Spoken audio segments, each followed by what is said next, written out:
All right, NFL team previews. We got the Baltimore Ravens, and if only Lamar didn't get hurt last season, what could have been with this team? They were 8-4 when Lamar went down and missed the rest of the season.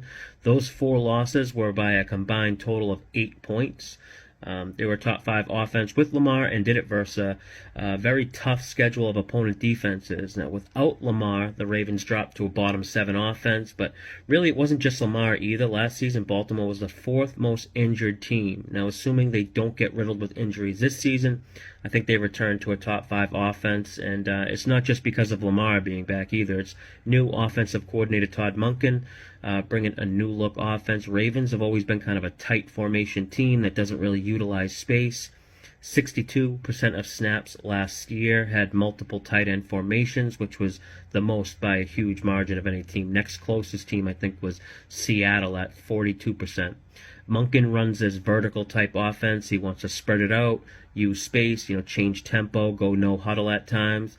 This sounds good when you think of the weapons they have and the dual threat option with Lamar. I think this is going to cause big issues for defenses trying to defend an up-tempo style of empty formations.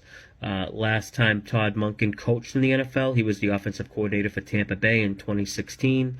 That offense led the league in air yards with 10.6 air yards per play. Monken most recently came from Georgia, where he made Stetson Bennett look like Michael Vick. Bennett had double-digit rushing touchdowns, and now with Lamar, what can he do there? It looks like Lamar's really buying into this type of offense as well. He said he wants to throw for 6,000 yards, and he thinks he's finally got the weapons to do it. He's never passed for more than 3,200, but I think he surpasses that number for sure, the 3,200 yards passing.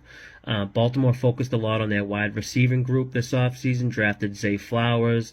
They picked up Odell Beckham. They still got Nelson Aguilar, which with Rashard Bateman will make up a good, solid wide receiver group. Outside of wide receiver, they didn't really do much personnel-wise. They got Rock Ya-Sin at cornerback, who's going to try to replace the void left by Marcus Peters.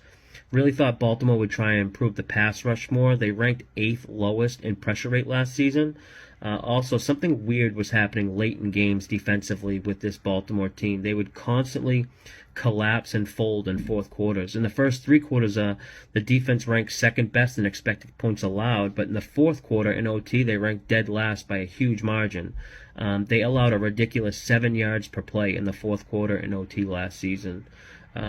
Strength of schedule is basically league average, but should be able to get a fast start out the gate with games against Houston and Indy. But their toughest stretch of games will be right after they go on a 3-week road trip from weeks 4 to 6. They fly to London and play the Titans, and they don't get a bye week after that London game. Baltimore will only have 1 game this year where their opponent has a rest advantage, and it's not till week 17 against Miami. Baltimore was a 10-win team last season.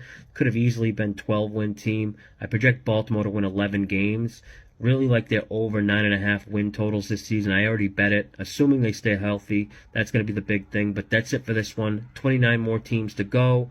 Next team up is the Los Angeles Superchargers.